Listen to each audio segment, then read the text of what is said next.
আচ্ছা ভাই, আপনাকে হচ্ছে যে কয়েকটা প্রশ্ন করি, হ্যাঁ, জীবন ভিত্তিক, যেগুলো আমাদের মতো যুবক পোলাপাইনের কাজে লাগবে। যেহেতু আপনার বয়স মোটামুটি কত এখন?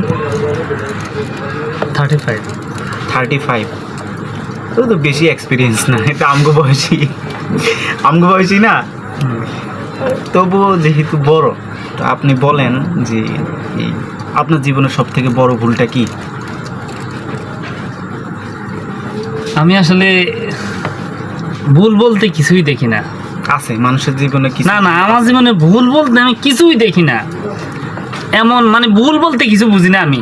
আমার মনে করি এখন যেই জায়গা আছি, এই জায়গা থেকে আমার সফল হওয়া সম্ভব। যে যখনই যে অবস্থানে সফল হওয়া সম্ভব, ভুল বলতে কিছু এমন কিছু কাহিনী আছে না সবার জীবনে, যে ওই কাহিনীগুলো না হইলে মানুষ আরো অনেক উপর উঠতে পারতো? এরকম কিছু কাহিনী আছে না সবার জীবনে?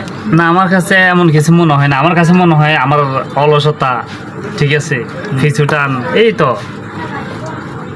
আচ্ছা, আপনি কি মনে করতেছেন যে বিষয়টা আসলে মানুষের জীবনকে আরো অধঃপতনে ফেলাই দেয়? না না, এটা যে যেভাবে নিতে পারে, হ্যাঁ, ঠিক আছে, যে যেভাবে নিতে পারে তার কাছে ওই রকমই। তাইলে কত আছে না। না না, অনেকেই বলে যে বিয়ে করে মানুষ আসলে অশান্তিতে থাকে। এই আসলে কি, এই যে বিয়ে করে অশান্তিতে থাকে, বিয়ে করে কি ভালো থাকে না? অধিকাংশ দাম্পত্য যদি এরকমই মনে করতে বিয়ে করে অশান্তিতে থাকে, তাহলে বিয়ে করে কেন? শান্তির বিয়ে তো সবাই করতেছে। বিয়ে করা মানে আসলে একটা শান্তি, মানে হলো শান্তির জায়গা। অটোমেটিক অশান্তি হয়ে যায় কেন? না না, শান্তি কিন্তু অটোমেটিক অশান্তি হয়ে যায়। অশান্তি বলতে আসলে অশান্তি বলতে বিয়ে ছাড়াও তো অনেক লোক অশান্তিতে আছে না। আচ্ছা, শান্তি অশান্তি এটা সম্পূর্ণ নিজের কাছে।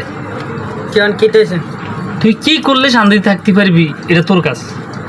আর আমরা যেমন অনেক সময় না, ঠিক আছে, এই আমি নিজেই শান্তি খুঁজে মানে বাহির করি আনি, অশান্তি বাহির করি আনি, যে ইনকাম করি না, কাজ করি না, তারপর আমার নিজের ওয়াইফকে ওয়াইফ হিসাবে তার সম্মান দিতে পারি না, এগুলো তো সম্পূর্ণ নিজের কাছে, সম্পূর্ণ নিজের কাছে। আসলে